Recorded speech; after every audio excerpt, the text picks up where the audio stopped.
गोविंद जी, मिट्टी से पैर जरूर चिपक जाते हैं, मंदिर में आओ तो धो के आना चाहिए, परंतु पूरी भूमि पर फर्शीकरण नहीं कर देना चाहिए। पूरी विश्व की भूमि पर फर्शीकरण नहीं कर देना चाहिए। जो मिट्टी तुमको कीचड़ लगी थी, वो मिट्टी नहीं होती तुम जी नहीं पाते। एक पैर में मिट्टी लग गई अन्वेष पहाड़े की, और उसने आदेश कर दिया पूरी जमीन को फर्शीकरण कर दो, कहीं मिट्टी दिखना नहीं चाहिए। मित्र, जब तक तुम्हारे घर में रखा धान्य तब तुम फर्शीकरण देखते रहो। इसके बाद भोजन कहाँ से करोगे? फर्शीकरण में भूमि में मित्र, पत्थर पर धान्य नहीं उगते, मिट्टी में ही धान्य उगते हैं। जब तक सम्राट का, वैद्य का और गुरु का, सम्राट का, वैद्य का, गुरु का विशाल मस्तिष्क नहीं होगा, तब तक ये तीनों इसके योग्य नहीं। इन तीन के अंदर विशालता होना चाहिए। सम्राट के अंदर संपूर्ण प्रजा में वात्सल्य हो। वैद्य के अंदर मित्र, वो जाति पाति न देखे, वंश को न देखे, वो रोगी आया रोग ठीक करेगा तो तू सच्चा वैद्य होगा। प्रमोद भैया डॉक्टर साहब, मुमुक्षु डॉक्टर, तुम हिंदू का उपचार करोगे, मुसलमान का, कि सिख का, ईसाई के, जैन का? है मित्र डॉक्टर जितेंद्र, आयुर्वेद शास्त्र में लिखा है, जब तुम्हारे सामने कोई मरीज होता है वहां जाति नहीं होती है, उसका रोग ठीक करो, मानवता के परिचय दो। वैद्य की दृष्टि विशाल होना चाहिए। अपना प्रोफेसर कहाँ गया? नादिनी का प्रोफेसर साहब, राजेश भाई आप भी तो गुरु हो, आप किसको पढ़ाते थे? स्टूडेंट को पढ़ाते थे, अभी भी पढ़ाते ना।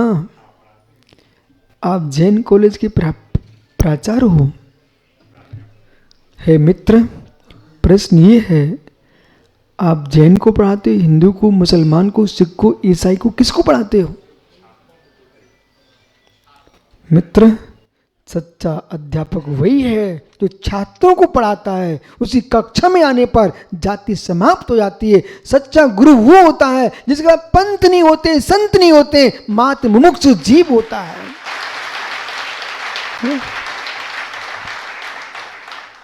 बहुत बढ़िया, ऐसे बन के जीना, ऐसे बन के जीना। लाल खेत की मिट्टी हो चाहे काली हो, किसान को फसल चाहिए, फसल चाहिए। कीचड़ तो पसंद नहीं ना आपको अरविंद भैया? नहीं है ना? आज इनको कीचड़ पसंद आ रही है। हो मित्र, कह दो नहीं है, नहीं है, बोल दो, एक क्षण बोलो, फिर हम बताता हूं कैसे नहीं है। अहो ज्ञानियों, कीचड़ पसंद नहीं है। पीसी जैन, क्यों मित्र, मखाने खा लेते आप? पीसी जैन, मखाने खा लेते हो? ज्ञानी कहाँ उगते हैं, कहाँ से आते हैं?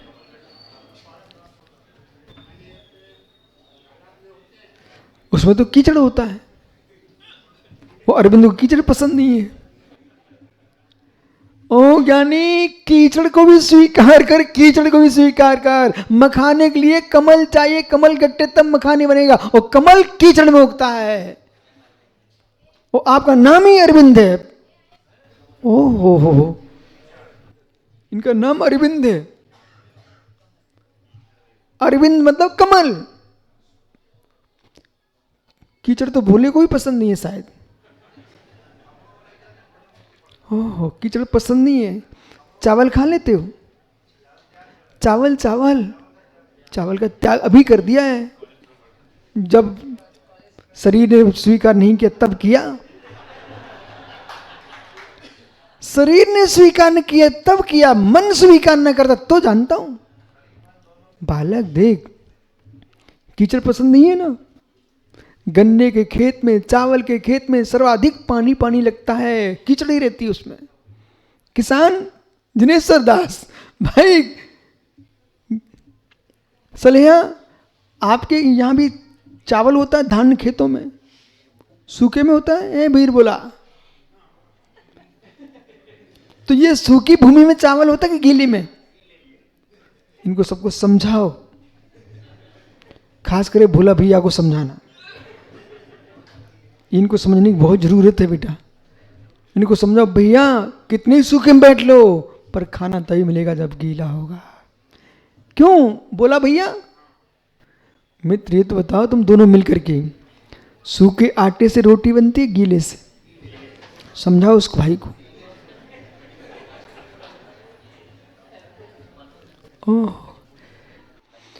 गीले हुए बिना रोटी भी नहीं बनती मित्र, आटा को गीला करना ही पड़ता है। ऐसे गीले हुए मोक्ष भी नहीं मिलता है, रत्ना से गीले हो गए तभी मोक्ष मिलेगा।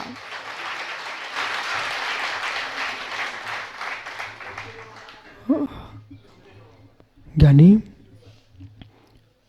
मिथ्या दृष्टि जीव को भी कंचे दाऊ पुत्र पप्पू भैया पिता भगवान विराजमान करके गए हैं बराबर, पर सीमेंट गीला न करते तो मंदिर कैसे बनता? कैसे बनता?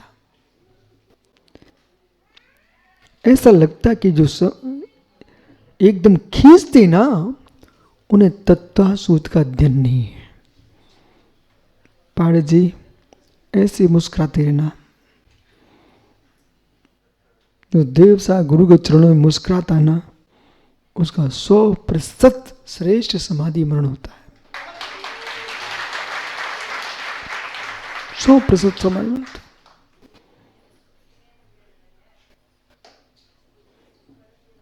जगत में रोने के स्थान हो सकते हैं, यहाँ तो आत्माह्लाद का स्थान है, और टुन्नाने का तो स्थान ही नहीं है भट्टा रख, मां प्रसन्न रहने का, प्रसन्न रहने का। किसी से भी लड़ना भी तो ऐसे लड़ो कि दोबारा मिल सको।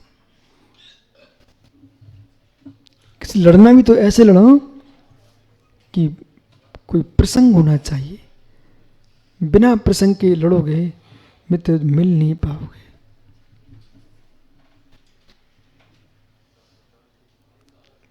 मारीची को ऋषभ देव ने गाली नहीं दी, जबकि उनको मालूम था ये 363 बनाने वाला है, पर उनको ये भी मालूम था कि भविष्य का तीर्थंकर महावीर बनने वाला है। सत्य है, अंकित जो है सो है। प्रत्यक्ष में आपको दिखेगा इनने ऐसा किया, इनने ऐसा किया, इनने ऐसा किया, पर बेटा संयोग वियोग उन्हीं के साथ होते हैं जो पूर्व में पुण्य का वियोग कर चुके होते हैं। कोई विकल्प नहीं। अंजना को 22 वर्ष तक पति का वियोग सहन करना पड़ गया। पूर्व को देखेंगे तो भगवान की प्रतिमा को छुपा के रख देते हैं 22 घड़ी। जो कष्ट दे रहा है उसको भी कष्ट देने का मन नहीं करना। पूर्व में कष्ट दिया था, उसका फल सामने है। अब हम कष्ट दे करके पुनः अपनी आत्मा को कष्ट में नहीं डालना चाहते। बिल्कुल नहीं सोचना जगत कैसा है, बिल्कुल नहीं सोचना। हर व्यक्ति के जीवन में, हर व्यक्ति के जीवन में कहूं ईंटें रखी हैं पीछे, इन ईंटों की मिट्टी को पैरों में रुदना पड़ा है। किसी से पूछ लो आप, फिर वो जिनालय पे लग जाती हैं तो नव देवता में एक देवता बन के खड़ा हो जाता है। और हम जैसे मुनि भी जिन मंदिर को क्या बोलते हैं, दृष्टम जिनेन्द्र भवनम भवतापहारी, ओहो, दृष्टम जिनेन्द्र भवनम भवतापहारी। जिनेन्द्र देव के भवन को देखने मात्र से भव के ताप समन हो जाते हैं। बबलू, कामी पुरुष वैश्यालय को दूर से देखे ना, उसके रोमटे खड़े होने लगते हैं कि आ गया मेरा स्थान भ्रष्ट होने का। जब वैश्यालय को देख करके रोमांच होता है तो भगवान बनने वाले को जिनालय देख करके रोमांच होता है।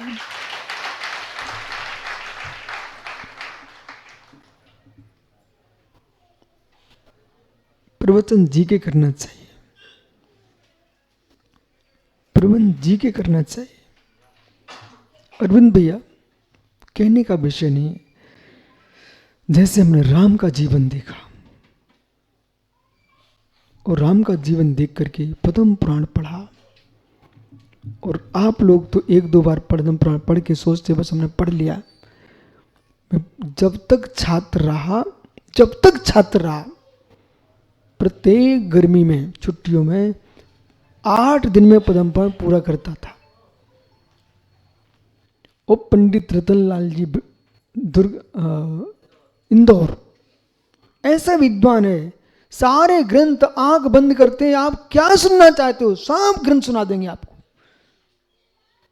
लेकिन समय से करके पारसनाथ की टोंक पर जाकर के पंडित जी पद्म पुराण पूरा करके आते थे। जिन बच्चों को अपनी बुद्धि प्रखर करना हो, आज गुरु पूर्णिमा है, कोई विषय छुपाने का नहीं, मैं आपको अंदर की बात बोल रहा हूं। जिन छात्रों को अपनी बुद्धि प्रचंड करना हो, उन्हें 11 दिन में महापुराण पढ़ना चाहिए, आदि पुराण 11 दिन में पूरा कर लेना चाहिए, और 8 दिन के अंदर पद्म पुराण पूरा कर लेना चाहिए। और फिर आप देखो, आप अनुभव करो। अरविंद भैया, द्वेष बेटा, जब ट्रेन धीरे धीरे आती है तो तुम लोग भी धीरे धीरे चढ़ते हो, और ट्रेन द्रुत गति बोले 5 मिनट रुकना है, तुम जल्दी चलो। तुम उसमें देखो नीरज कितनी शक्ति आ जाती है, फटाफट सब काम कर लेते हो, चढ़ जाते अंदर। ऐसे ही ध्यान दीजिए, जो काम द्रुत गति से होता है उसमें बुद्धि तेज लगती है। बहुत अच्छा छोटू आपका प्रश्न, आपके अंदर की श्रद्धा तो हो रही है। मित्र, आप पढ़े नहीं, कोई टेंशन मत लो। जो पढ़ रहा है उससे कहना भाई मेरा भी कल्याण हो जाए, सुनाओ, तुम सुन लेना। या पठंती शुण्वन्ति, सुनो, या पठंती शुण्वन्ति, जो पढ़ते सुनते दोनों का कल्याण होता है। पढ़ने वालों की संख्या हर समय कम होती है, सुनने वालों की संख्या हमेशा अधिक रहती है। भगवान तीर्थंकर एक होते हैं समोषण में बोलने वाले, और सुनने वाले लाखों मुनि, लाखों श्रावक, लाखों देवी देवता और लाखों त्रियंच होते हैं। सुनने वालों की संख्या हर समय अधिक होती है। यहां पर देख लो ना आप, कितने ग्रंथ गुरुजी ने मुझे पढ़ाए होंगे, और कमरे में बैठकर आज तक मैं पढ़ाई करता रहता हूं। तुम कितने भाग्यशाली हो, सब अपने आप बना मिल रहा आपको।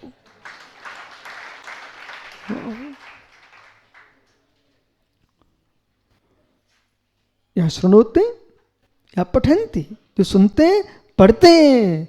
एक बार तत्ता सूत का पाठ कर ले, सुन ले, एक उपवास का फल मिलता है आपको।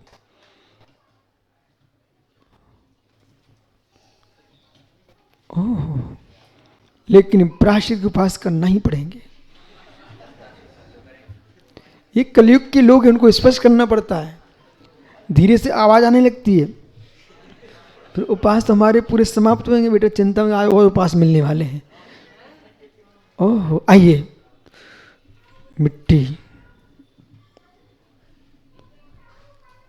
मित्र, कीचड़ सर्वथा ही नहीं है, सर्वथा ही नहीं है, सर्वथा उपाधि भी नहीं है। स्थान स्थान की आवश्यकता है। छतरपुरिया सुन रहा है कि नहीं? स्थान स्थान की आवश्यकता है। इसलिए मैं क्यों कह रहा हूं कि सम्यक के राग में भाव मिथ्यात्व में मत डूब जाना।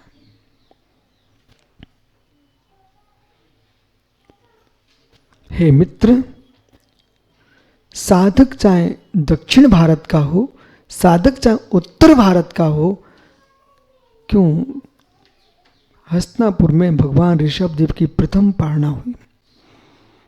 उस दिनेश्वर जी, जैसे आपके यहाँ दक्षिण में खेत खेत में गन्ने दिखाई दे रहे हैं, ऐसे उत्तर प्रदेश में हस्तिनापुर क्षेत्र में सर्वत्र गन्ने ही गन्ने दिख रहे हैं। अब ये बताइए, कौन सा गन्ना मीठा होता, कौन सा खट्टा होता है? वो उत्तर प्रदेश वाले अच्छे कि महाराष्ट्र वाले, दक्षिण वाले? दोनों ही हैं। है मित्र, खेती अलग हो सकती है, किसान अलग अलग हो सकते हैं, भाषाएं अलग अलग हो सकती हैं, पर गन्ने का स्वाद एक ही है। ऐसा नहीं होता है कि दक्षिण भारत का गन्ना उत्तर में जाए कोरोना फैला दे, कि उत्तर भारत गन्ना दक्षिण में कोरोना फैला दे। जब गन्ना कोरोना नहीं फैला सकता तो साधु भी कोरोना नहीं फैला सकते। इसलिए महावृत्तियों को भाषा समझी का प्रयोग करना चाहिए। मुनिराज कोरोना नहीं है, और ऐसी भाषा भूलोगे ना, किसी अजैन बंधु ने सुन ली, वो तो पत्थर मारना प्रारंभ कर दिया। बोले भैया ये लोग, इनके साधु कह रहे थे कोरोना लेके आए। थोड़ा संभल के बोलो, पंचम काल है, संभल के बोलो। अपने स्थान में बैठ कर कुछ भी बोल देना। बिहार करो, देश में कैसे रहना पड़ता है। भट्टारक जी, आपका तो मठ है, एक कमरे में प्रवेश कर जाओगे। हम लोग 8 महीने रोड पर घूमते हैं, तो जो मठों में रह रहे महाराज लोग, उन्हें बिहार करने वाले साधुओं को भी रक्षा करना चाहिए। वे बिहार करते हैं।